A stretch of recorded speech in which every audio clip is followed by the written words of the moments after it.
Bonjour à tous, nouvel épisode de Tous les chemins mènent à vous, aujourd'hui à Crozant, en Creuse, au nord-ouest du département, à la frontière avec le Berry.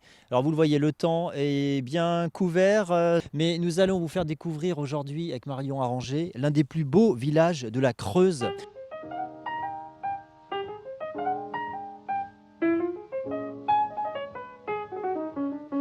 Alors le brouillard s'est dissipé et nous allons pouvoir parler de ce site avec Liliane Chevalier. Vous êtes présidente de l'association de sauvegarde du patrimoine ici à Crozant. Alors qu'est-ce qu'il y avait ici au Moyen Âge? Il y avait une énorme forteresse qui faisait s'étaler sur plus de 400 mètres de longueur entre la Creuse et la Cédelle sur les pronts rocheux, barrés par un fossé sec. Ces trois tours sont des tours rondes qui étaient très novatrices pour le début du XIIIe siècle et qui ont été construites très vraisemblablement par les Lusignans. Isabelle d'Angoulême, veuve de Jean Santerre, a épousé Hugues X de Lusignan. Les Lusignans sont une grande famille du Poitou qui a donné des rois à Chypre et à Jérusalem.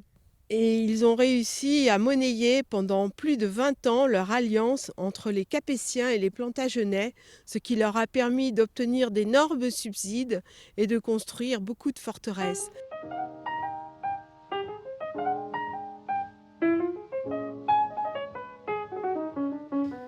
Troisième étape de notre journée à Crozant, dans la Creuse. Nous sommes désormais à l'hôtel L'Épinat, qui est un lieu où s'hébergeaient les peintres impressionnistes parisiens il y a plus de 150 ans. Donc vous voyez, ils ont reconstitué ici un wagon. Parce que ces peintres venaient en train depuis Paris. Ici, on a voulu donc reconstituer cette histoire. Nous allons voir ça avec Pierre Vessex. Pierre, qu'est-ce que vous avez voulu montrer en priorité ici? Vraiment le lien entre cette vallée, qui est aujourd'hui un territoire oublié, mais qui a été un lieu de peinture très connu, et ces peintres qui venaient de la région parisienne, et puis aussi tous ces habitants qui ont été un peu surpris par l'arrivée de ces peintres.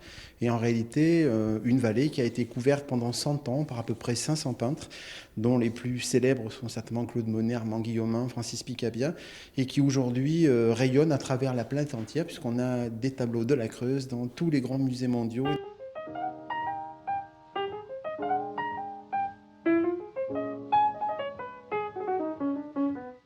Nous sommes alors à quelques kilomètres du bourg, nous étions tout à l'heure. Nous sommes dans un très bel endroit qui s'appelle l'Arboretum de la Cédelle. Et avec nous, Philippe Venty, qui a été à l'initiative de ce très beau jardin. Vous êtes installé ici dans les années 80. Donc, quel était votre projet ici? D'abord un cadre de vie et puis je voulais également cultiver des arbres, ça j'adore les arbres. Et donc c'était surtout acclimater des essences qui à l'époque n'étaient pas très connues, surtout principalement des érables. Et puis avec le temps, la collection s'est agrandie, l'espace aussi planté s'est agrandi. Et donc, l'idée, c'est de montrer quand même au public 5 milieux naturels, on peut dire ça, ou semi-naturels, qui ont été façonnés par l'écosystème et puis par la main de l'homme. Alors, il y a la rivière qui est derrière nous, et puis il y a aussi une mare et une prairie. Et la lande de Bruyères. On avait cette chance dans ce lieu qui est quand même un peu exceptionnel, d'avoir justement 5 milieux naturels qu'on a mis en valeur. Et donc, on a agencé les plantes en fonction de ces milieux, tout en les respectant, bien sûr. Ben, merci Philippe. Bonne soirée à tous et à bientôt sur Noah.